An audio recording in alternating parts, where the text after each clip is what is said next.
Jesus orava ou não? Hã?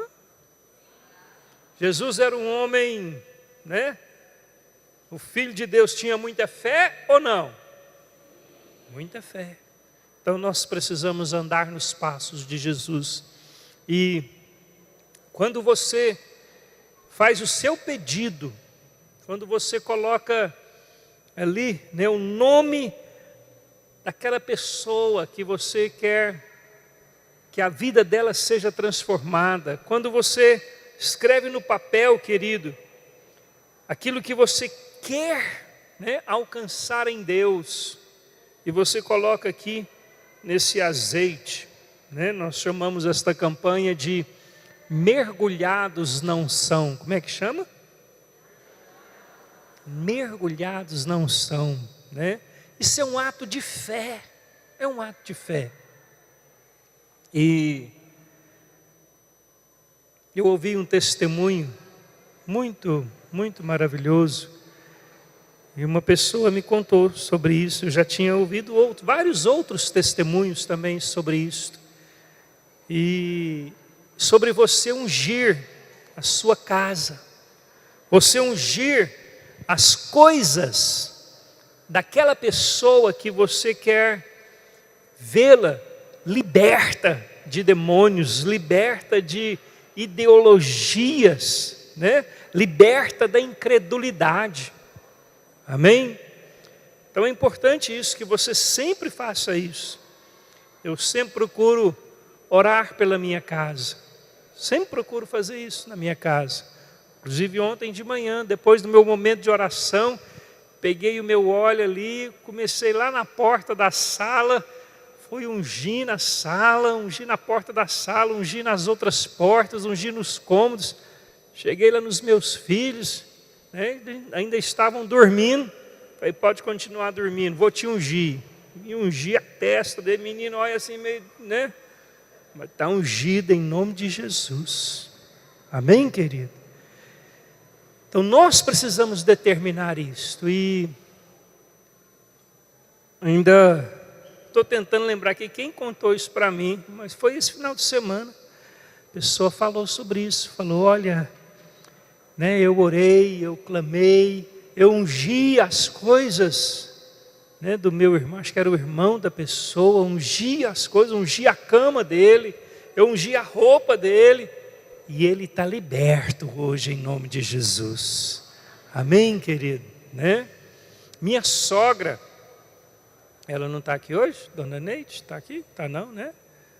Mas ela tem um testemunho maravilhoso em relação a isso. O neto dela, o Sávio, que participa aqui com a gente, era um jovem muito difícil, incrédulo, dizia que não cria em Deus, e ela sempre ungiu as coisas dele, sempre ungia a roupa, ungia sapato, sempre ungindo, sempre buscando a Deus. E aí ele se converteu um dia. Amém? Né? Então, querido, nós vamos orar, estamos clamando a Deus, nós vamos orar esse tempo por todos esses pedidos que aqui estão. Queridos, Natan, se precisar então acender a luz, que está filmando, pode acender. Aí não acendeu? Se precisar, amém? Se precisar, pode acender. Então, querido, aí o que nós vamos fazer aqui? Nós vamos fazer uma vigília, do dia 24 para o dia 25. Que dia que vai ser a vigília? 24 para 25. No dia 24 para o dia 25, nós vamos então pegar esse azeite aqui, e nós vamos colocar esse azeite em vidrinhos. Quem vier naquela vigília, você vai receber. Viu, Anderson? A gente providenciar aqueles vidrinhos, você vai receber esse azeite para você levar para a sua casa, né? Esse óleo, esse azeite que nós estamos orando, 21 dias clamando, pedindo a Deus. Querido, nós queremos andar nos passos de Jesus. Jesus, ele era um homem de fé, Filho de Deus, morreu por nós na cruz, que deu a vida por mim e por você. era um homem de fé. Era um homem que determinava as coisas. E nós, como cristãos, como nós precisamos aprender isso? Muitas vezes a nossa fé, ela é abalada por algumas circunstâncias. Mas nós jamais podemos deixar a nossa fé morrer. Jamais, jamais deixe a sua fé morrer. Continue acreditando. Continue crendo. Senhor, eu vou fazer mais essa campanha. Senhor, eu vou fazer mais esse momento de oração, de clamor, de intercessão. Então, meu querido, não deixe de colocar aqui o seu pedido. Porque nós vamos estar orando segunda, quarta e sexta de manhã e na vigília, tá ok? Na vigília à noite, nós vamos estar orando, clamando, buscando a presença de Deus a favor destas coisas que estão aqui. Fala comigo, eu determino, a minha bênção virá, em nome de Jesus. Eu quero convidar você para fechar os teus olhos agora. Vamos fechar os nossos olhos. Você vai pensar, né, naquilo que você colocou ali, naquilo que você está desejando. Comece a pensar nisto agora. E você vai determinar que seja a libertação desta vida, que seja, querido, aquilo que você está buscando em Deus, né? Algo que você quer alcançar em Deus. Fala comigo, eu determino. Fala de novo, eu determino. Em nome de Jesus, eu vou alcançar a minha bênção. Em nome de Jesus. Amém, querido? Deus é maravilhoso. Deus, Ele está esperando a sua oração. Deus está esperando o seu clamor, tá? Então está aí, né? Nos passos de Jesus, em seus passos, o que faria Jesus?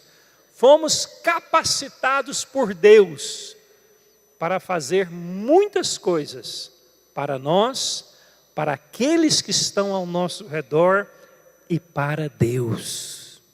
Posso ouvir um amém bem forte? Ah, querido, você foi capacitado. Não deixe o diabo colocar outra coisa no seu coração. Nós fomos capacitados. Deus, né? Ele te dá toda graça, toda força necessária, toda ajuda. Deus, Ele está do teu lado para que você possa fazer coisas maravilhosas, né? Tanto para você mesmo, quanto para aqueles que estão ao seu redor, bem como para Deus. Fala comigo, então determina comigo, fala comigo, eu sou uma bênção.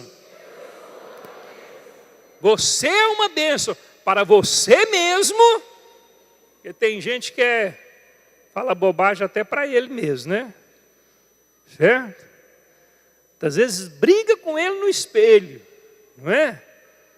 Lança palavras negativas sobre ele mesmo. Mas você é uma bênção para você mesmo. Você é uma bênção para as pessoas que estão ao seu redor. E você é uma bênção, querido, para Deus. Aleluia por isso, né? É isso que Deus quer que você seja. Nos nossos passos, em cada uma das situações que nós estamos vivendo no nosso dia a dia, como foi orado aqui hoje. A intercessão teve um sentimento com relação a casamento, né? Casamento, confusão na mente, tá certo? Então, em todas essas situações, nós queremos realmente saber em nossos passos o que realmente Jesus faria, tá certo? Nós vivemos sim uma luta interior, tá certo? Existe uma luta interior e Paulo, ele fala sobre essa luta interior. Quantos aqui gostariam de ser melhor do que você é? Né? Você gostaria, Deus, eu queria ser melhor do que eu sou. Eu queria ser diferente. Você gostaria disso também? Né? Então a gente precisa lutar, né? E Paulo, ele fala sobre essa luta interior. Olha o que ele fala. Sabemos que a lei é divina, mas eu sou humano e fraco, e fui vendido ao pecado para ser seu escravo. Tá fora ali um pouquinho, não sei porquê. Eu não entendo o que faço, pois não faço o que gostaria de fazer. Pelo contrário, faço justamente aquilo que odeio. Se faço o que não quero, isso prova que reconheço que a lei diz o que é certo. Então Paulo aqui ele está falando da sua luta interior e ele continua falando. Isso mostra que de fato já não sou eu quem faz isso, mas o pecado que vive em mim é que faz. Pois eu sei que aquilo que é bom não vive em mim, isto é, na minha natureza humana. Porque mesmo tendo dentro de mim a vontade, olha o que Paulo fala, mesmo tendo dentro de mim a vontade de fazer o bem, eu não consigo fazê-lo. Muitas vezes você tem vontade de ser um esposo melhor, uma esposa melhor. Muitas vezes você tem vontade de ser um filho melhor. Às vezes você tem vontade de ser um crente melhor. É isso que a Bíblia aqui está falando. Mas existe uma luta no interior de cada um de nós, né?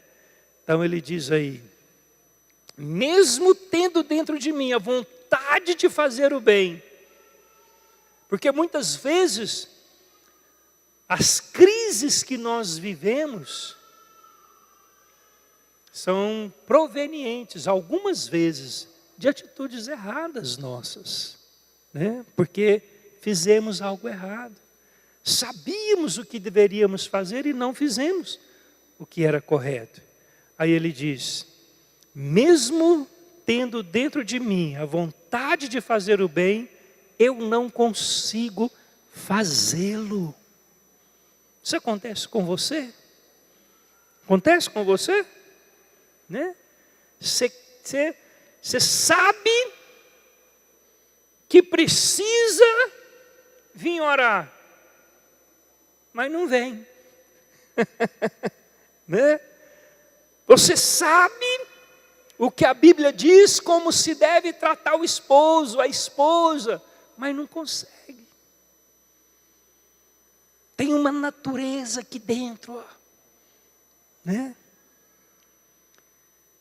É assim com vocês ou só comigo?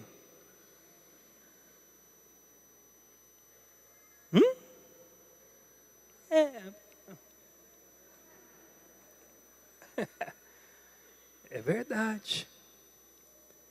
Quantos de vocês já se arrependeram de algo que você fez? Fala,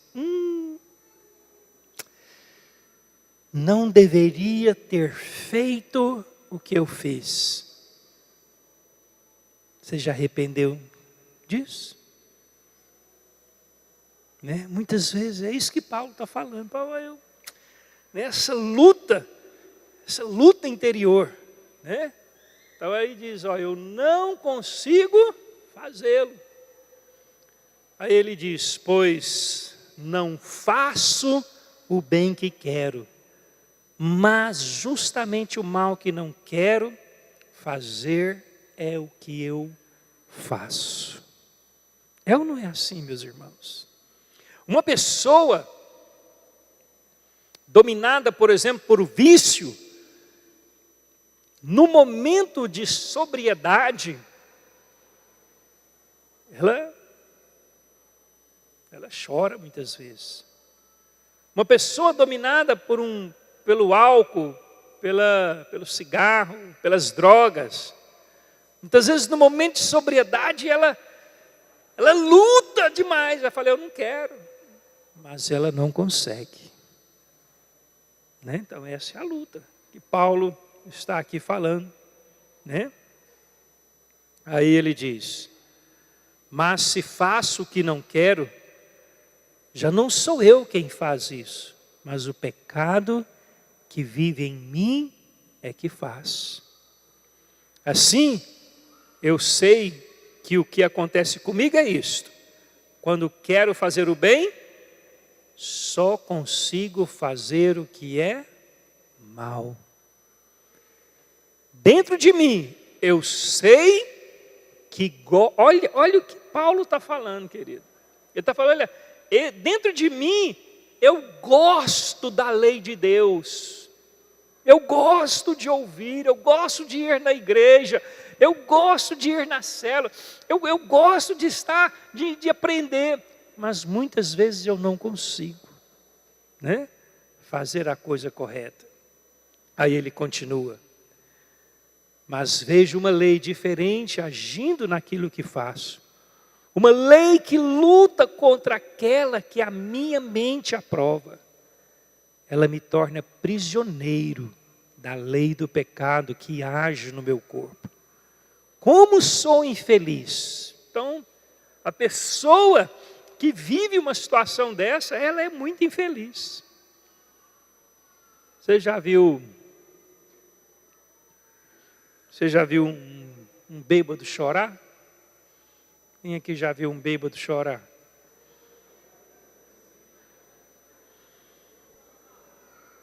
Hã? Já? Quando ele está saindo da ressaca ali, quando a cachaça está passando e ele vai caindo e vê as bobagens que fez. É isso aí. Qual é a situação? Qual é a solução? Aí a pergunta ali é: quem me livrará deste corpo que me leva para a morte? Querido, o que nós estamos vendo aqui é exatamente isto. Diante de situações como esta, do dia a dia, nós precisamos clamar por socorro para Deus, né? Em nossos passos. Nesta situação que você está vivendo, na sua casa, na sua família, nesta situação que você está vivendo, no seu casamento, no seu trabalho, a pergunta que nós vamos fazer é: o que Jesus faria se Ele estivesse em meu lugar? Qual seria a atitude de Jesus se Ele estivesse em meu lugar? Aí então Paulo pergunta: quem me livrará deste corpo que me leva para a morte? Porque se eu não der uma abertura para Deus, querido, as coisas vão acabar. Se você continuar agindo como você está agindo no seu casamento, o casamento vai acabar. Vai acabar. Né? Os relacionamentos, os vínculos vão acabando, as situações, esse problema, se não buscar, né, a maneira como Deus agiria. Deus, o que eu faço? O que eu faço, Senhor? Qual é a minha esperança? Né? Quem vai poder me livrar desta situação?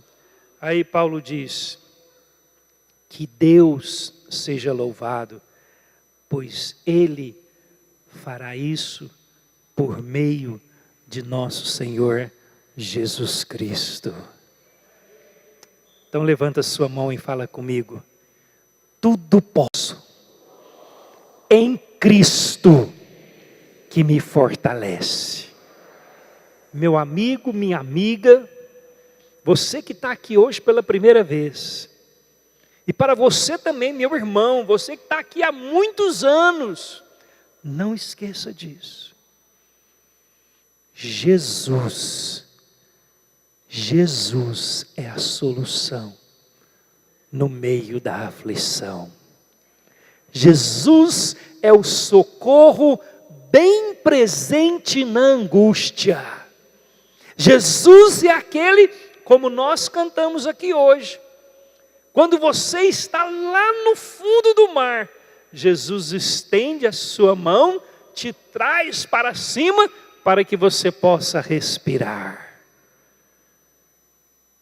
Jesus hoje, eu quero lançar aqui essa palavra profética sobre a sua vida, sobre essa situação que você está vivendo. Jesus nesta noite vai pegar nas suas mãos.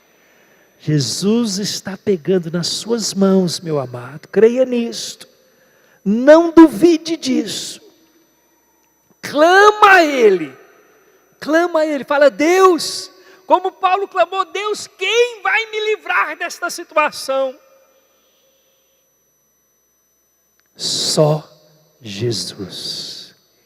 Querido, quando Jesus toca, quando Jesus fala, quando Jesus move numa vida, quando Jesus, querido, Ele sopra sobre uma vida através do teu Espírito Santo, tudo muda. Muitas vezes, você aconselha, você fala, você ensina, você faz tanta coisa, mas quando o Espírito de Deus sopra, tudo entra no seu devido lugar. E o Espírito Santo de Deus está aqui hoje para soprar sobre a sua vida. O Espírito Santo de Deus está aqui hoje para tocar na sua vida e colocar as coisas no lugar. É isso que Deus vai fazer aqui hoje. Então fala comigo, igreja, fala: Jesus, sopra sobre a minha vida. Espírito Santo, sopra neste lugar, sopra neste lugar. Oh Espírito Santo de Deus, querido, quando o Espírito Santo soprar na vida desta pessoa que você colocou o nome dela aqui, quando o Espírito Santo soprar, e fala comigo, e Ele vai soprar. Eu determino, vai soprar. O vento do Espírito Santo vai chegar no coração desta pessoa. Aleluia, querido. O vento do Espírito vai chegar no coração dessa pessoa. Sabe por quê? Porque você está pedindo socorro para Deus.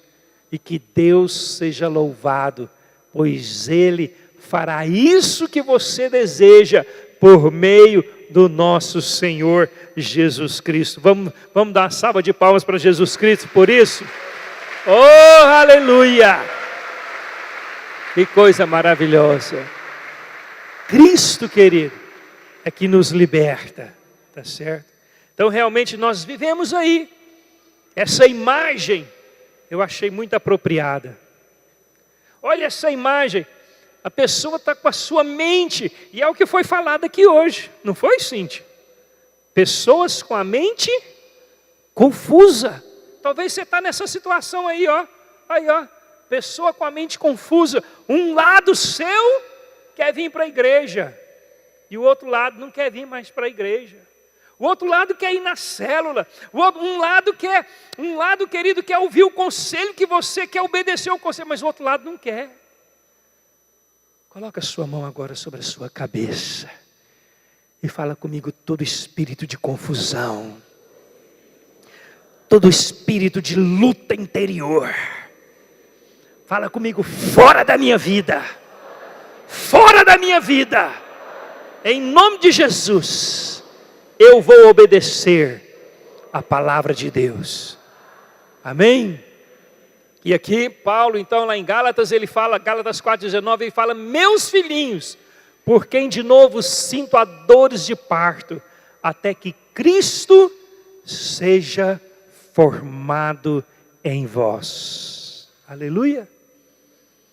Quando Cristo, querido, quando nós alcançamos, o ponto na nossa vida em que Jesus está crescendo dentro de nós, significa que eu vou crer cada dia mais, mesmo diante de situações difíceis, mesmo diante das crises.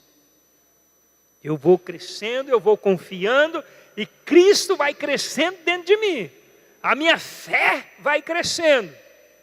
Cada campanha que você faz, cada vez que você ora, não desista. Não desista.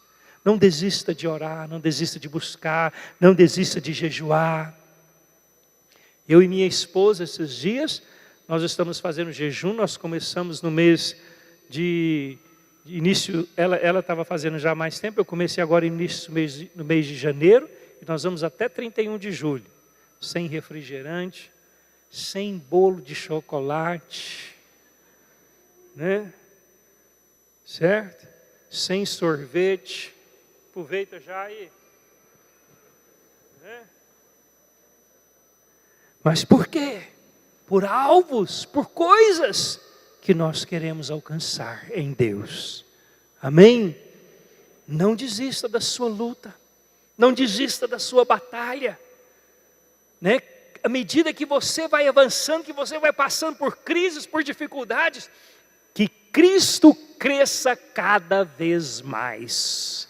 Que Cristo cresça cada vez mais dentro de você. Que a sua fé cresça cada vez mais. Que a sua ousadia em Deus cresça cada vez mais. Que a sua determinação cresça cada vez mais. Amém, igreja? Nós não somos daqueles que voltam para trás. Voltar para trás? Jamais. Vamos continuar. Crendo, fazendo campanha, orando, clamando, para que o Senhor possa nos dar a vitória. Tá certo? E nos nossos passos, o que faria Jesus? Eu quero passar aqui bem rápido alguns pontos, porque eu entendo que o principal, nós já falamos aqui da palavra hoje. Mas, queridos, Jesus, ele é um exemplo de amor e de líder servidor. Né? Porque o Filho do Homem também não veio para ser servido, mas para servir e dar a sua vida em resgate de muitos. Você quer conhecer uma pessoa se ela é serva ou não? Você quer conhecer uma pessoa se ela é uma pessoa, cheia de amor, um líder servidor? É só você fazer uma viagem de uma semana com a pessoa. Dormir no mesmo quarto que a pessoa. Amém? Eu posso aqui dar um testemunho para você. Nós temos pastores na igreja. Eu louvo a Deus pela vida do Humberto e da Robin. São líderes servidores. Pessoas humildes, cheias de amor, e que muitas vezes nos constrange e que ensina a gente também a constranger os outros. Quando eu viajei com o Humberto e Robin, nós fomos para a igreja lá fora, fomos fazer o encontro na igreja lá da França. Quando nós chegamos na casa do Zé Maria, tinha 2 quartos. Em um quarto tinha uma beliche. Beliche, você sabe o que é aquele negócio, uma cama em cima, uma cama embaixo. E no outro quarto tinha uma cama de casal e era uma suíte. Aí, então o pastor Humberto e a pastora Robin, o que eles fizeram? Nos constrangeram. Eu falei, Humberto, eu fui logo para o quartinho, deixa eu catar minha malinha aqui, logo para o meu quartinho aqui da beliche, Eu jogo a Lenilda lá em cima e durmo embaixo. Ele falou, foi negativo. Você e a Lenilda terão os melhores lugares nessa casa.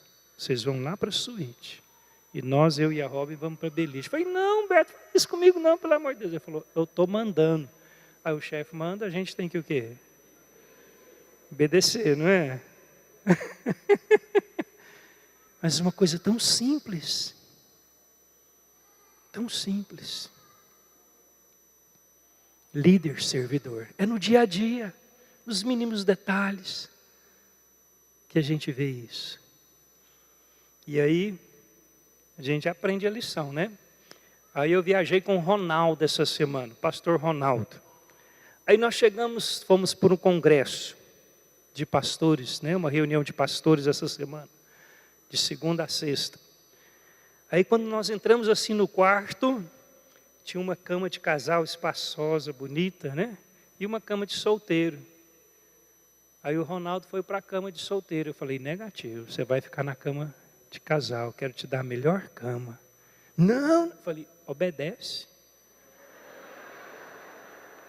Falei, você vai cair na desobediência agora ou não? Aí ele todo constrangido, aí ele esparramava na cama.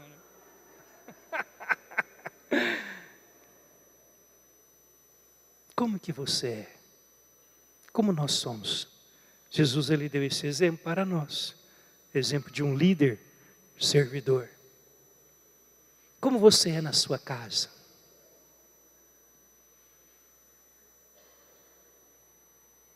Como você é na sua família? Você serve? Ajuda? Né? É exatamente isso que Jesus faria em nossos passos. Amém? Tá certo? O que aconteceu aí? Socorro. Ah. Ok? Aleluia. Então, querido, Jesus, ele é um exemplo de humildade e de perdão. Olha o que está escrito aí. O próprio Cristo sofreu por vocês, e deixou exemplo para que sigam seus passos. Ele não cometeu nenhum pecado e nunca disse uma só mentira. Quando foi insultado, não respondeu com insultos. Quando sofreu, não ameaçou, mas pôs a sua esperança em Deus.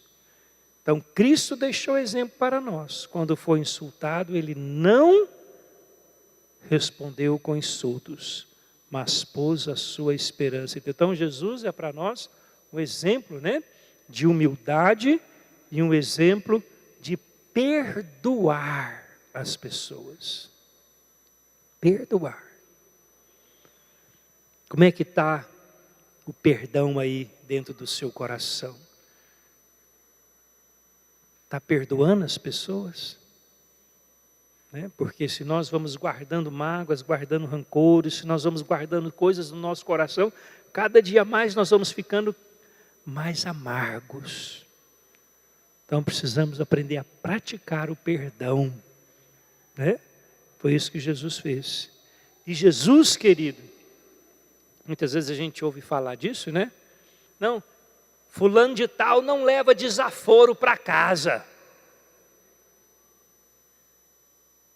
Responde na lata. Não é? Não é isso que Jesus ensinou, está aqui. Né? Jesus, quando foi insultado, não respondeu com... Amém? Então Jesus, ele levou muitos desaforos para o céu, para que nós pudéssemos ser salvos. Isso é verdade. Praticar perdão. Fala comigo, igreja, perdão. Muitos relacionamentos acabam. Muitos laços se quebram por falta de perdão. Perdão. Tá certo? Então nós precisamos aprender, e está lá em 1 Pedro 2, 21 a 24. O que mais Jesus fazia? Exemplo de Jesus. Jesus, e quando Jesus orava, o céu se abriu. Querido, não tenha dúvida disto. Você quer ver céus abertos sobre a sua casa? Você quer ver céus abertos sobre a sua vida? Então o que você tem que fazer? Tem que orar. Ah, está tudo fechado, está tudo... Vai orar, vamos clamar, vamos pedir, vamos mergulhar na unção, vamos buscar Deus. Vem para a vigília sexta-feira. Vamos o quê? Vamos orar. Porque a palavra diz que quando Jesus estava orando, o que aconteceu, igreja? O céu se abriu. Você quer que o céu se abra? Então tem que orar. Tem que orar, tem que clamar. Né? Como nós precisamos. Tá certo? Outro detalhe é que Jesus, na sua caminhada, ele queria alcançar o maior número de pessoas para o Evangelho. Aí diz que Jesus falou, eu preciso anunciar também em outras cidades a boa notícia do reino de Deus, pois foi para fazer isso que Deus me enviou. Então, nos nossos passos, o que Jesus faria? Nós como igreja hoje, né, se Jesus estivesse aqui junto conosco, em nossos passos, o que Jesus faria? Anunciaria o Evangelho. Jesus não deixaria, querido, Jesus não deixaria uma oportunidade passar de levar o Evangelho para alguém, de consolidar uma vida, né? De fazer o livrinho de consolidação 1, consolidação 2, preparar a pessoa para o encontro, levá-la para uma chance dela ter uma experiência com Deus. Nós vamos ter um encontro aí dia 6, 7, 8 de abril. Paga um preço por isso. Eu quero ser como Jesus. Amém? Eu quero ser como Jesus. Né? Como é gostoso, como é bom. A gente como pastor, a gente envolve com tantas coisas, mas como é bom quando eu me envolvo, querido, com uma pessoa para consolidar. Você faz uma visita de consolidação, você está ali ensinando para uma pessoa nova os primeiros passos da vida cristã. Como é maravilhoso isso. Não deixe isso morrer dentro do seu coração, amém? Isso reaviva a sua esperança, né?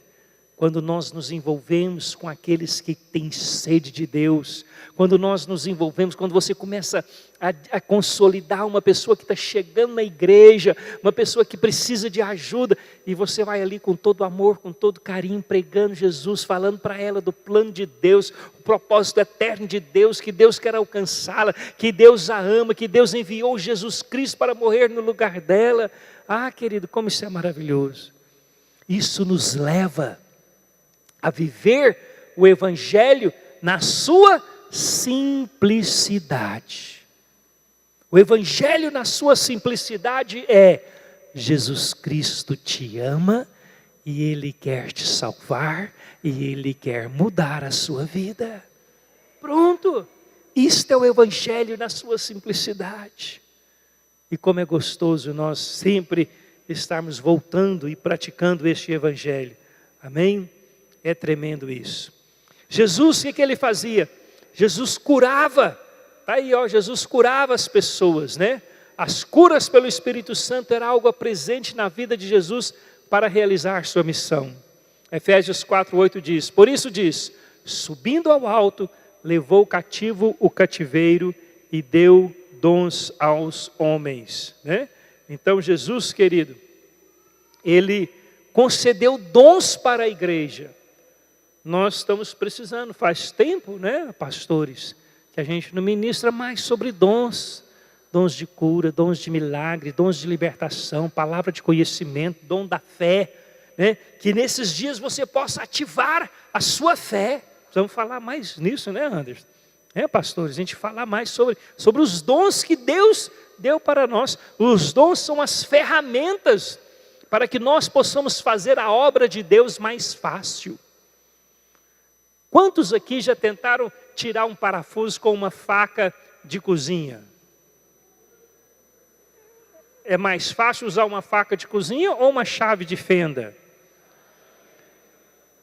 Muitas vezes nós queremos fazer a obra de Deus com a faca de cozinha. Se Deus nos deu os dons, vamos pedir para Deus, Senhor, eu quero desenvolver os dons que o Senhor me deu. Amém, igreja? Nós precisamos, viu, pastores? Vamos procurar falar mais, né? Nós precisamos lembrar disso, a igreja. Faz tempo que a gente não traz alguns estudos, né? Tem na Escola de Vencedores falando sobre os dons, mas para a igreja nós precisamos ativar isso. Deus te deu dom, Deus te deu uma capacidade para que você possa verdadeiramente usar na obra de Deus, tá certo? E também, né, quando a obra de Deus fica pesada, o que a gente deve fazer quando a obra de Deus, muitas vezes a gente sente que a obra de Deus está pesada? Você já sentiu isso? Quando parece que tudo está dependendo de você. Qual é o caminho que, em nossos passos, o que faria Jesus? A palavra que Jesus deu para nós está lá em Lucas 10:2. Grande é, em verdade, a seara, mas os obreiros são poucos. Então parece que nesse momento Jesus, ele olhou para a multidão e falou: puxa, tem tanta gente para consolidar, tem tanta gente para ajudar, tanta gente que precisa de uma visita, tem tanta gente que precisa de ajuda. Como é que eu faço? Jesus aqui, ele está falando, como é que faz? Parece que os obreiros são tão poucos. E aí Jesus então ele falou: olha, rogai pois ao Senhor da seara que envie obreiros para a sua seara. Amém, querido? Então, em cada um desses passos, em cada uma dessas situações que nós falamos aqui, nós precisamos sempre estar refletindo o que Jesus faria em meu lugar. Amém? E com relação a esta seara que é grande, eu quero te falar isso daí, ó. Há vagas. Amém? Tem vagas na seara de Deus. Tem vagas para pessoas apaixonadas por Jesus. Tem vaga para pessoas que querem ajudar a consolidar outras pessoas. Tem vaga, querido, para pessoas que querem ser usadas por Deus para serem líderes de célula, para serem professores de ministério infantil, amém? Para serem diáconos, diaconisas, tanta coisa. A seara é grande, mas nós vamos rogar ao Senhor da seara que Ele mande trabalhadores para a seara. E daqui a pouco nós vamos participar da ceia. E a ceia é realmente o maior exemplo de atitude de Jesus em relação às nossas vidas. Jesus, ele deu a vida por nós. Jesus deu a vida pela igreja. Jesus deu a vida dele por mim e por você. Jesus quer te ver liberto da situação que você está vivendo. Nós vamos orar com a igreja, especialmente com os convidados, e depois nós vamos orar com a igreja antes da ceia.